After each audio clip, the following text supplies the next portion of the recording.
Learn about Pivot Table Lesson 4, Linked Pivot Graphs. This is a channel for everyone to learn about data analysis and Excel and improve their IT skills. Together, let's change the way we work. Let's get started. The name pivot chart is, of course, related to the usual charting function. As for pivot tables, I'm sure you all have a general understanding of them from Lesson 1 to Lesson 3 in the previous lessons. I think you all have a general understanding of pivot tables. I hope you will also experience that you will learn it by watching it over and over again. I am absolutely certain that you will be able to improve your IT skills in the future. In this lesson, let's understand the overview of charting. What is represented here are the most major charts, which we call the four major charts: the column chart, the bar chart, the line chart, the pie chart. These are very popular graphs in Excel. I will simply explain how to use these and in what situations. The column chart are used to compare the size of numbers. The vertical axis is based on 0 to represent quantity. On the horizontal axis, place the name of the store, the product, the year, the month or the item you want to compare. The bar chart also compares the size of the numbers. The vertical axis is ordered from the top to the bottom in ranking order, with the highest quantity being greater and the lowest quantity being less.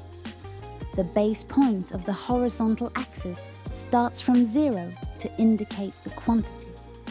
The line chart shows the trend of changes in the values.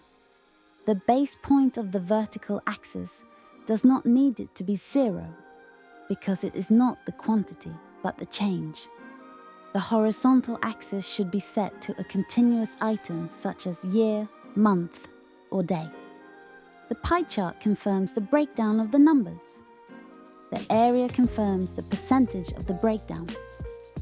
This is useful when you want to easily convey information about a certain period of time, for which a transition cannot be confirmed.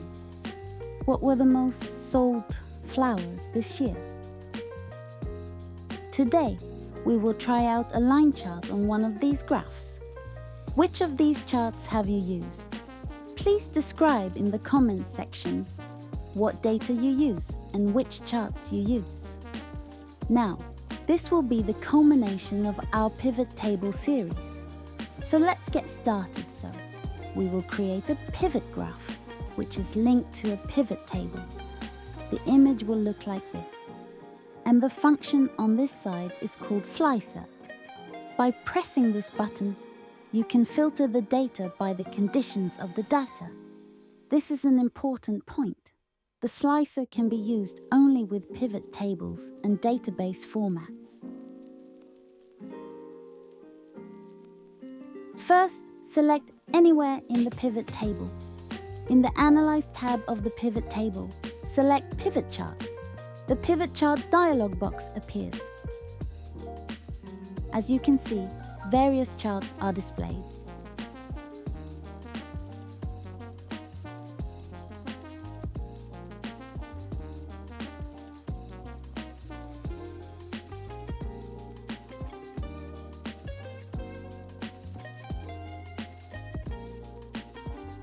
In this time, let's choose Line Chart. Click the OK button. As you can see, the chart is now displayed. The grey buttons are called field buttons, which allow you to filter each header. For example, you can filter the store name.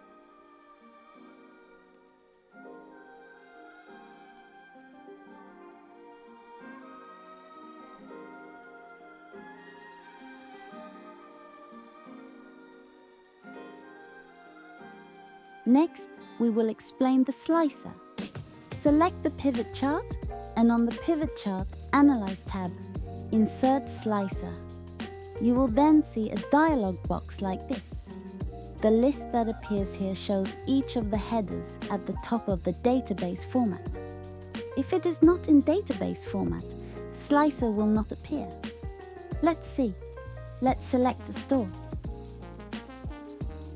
Yes, the list of stores is now displayed in button format like this. You can filter the data by simply clicking on it. And the filtered status compared to the grey field button, it is easy to see at first glance. You can also hold down the Control key and select a store name to filter and compare multiple stores. Let's add one more slicer. Select Pivot Chart, Analyze tab, and Slicer. A dialog box appears.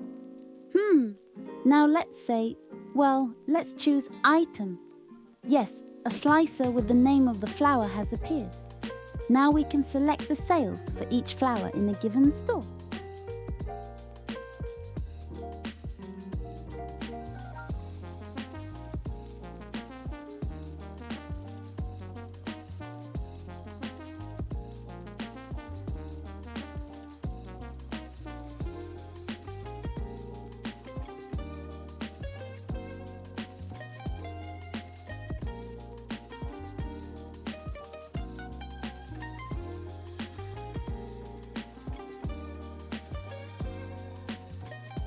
Wait a minute, this isn't right. The chart doesn't show sales by flower. It shows the sum of the flowers selected by the slicer. Do you know how to display each flower? Please think about it. Yes, it is on the far right. Filters in the pivot chart field. Move the item from filters to column drag and drop. Yes, each flower is now displayed in the chart like this. You can explore the story of which flowers are selling and not selling in which stores. I think this will give you a good idea of what items are selling well at each store and what they have in stock. This is the end of the lesson. Let me summarize this time's lesson. Charts are a great way to visually capture increases and decreases in data. Pivot charts can be a powerful tool to visualize pivot table information.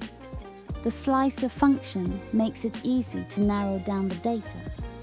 Thanks for seeing it through to the end. Please revisit it again and again to improve your skills. Please look forward to the next video.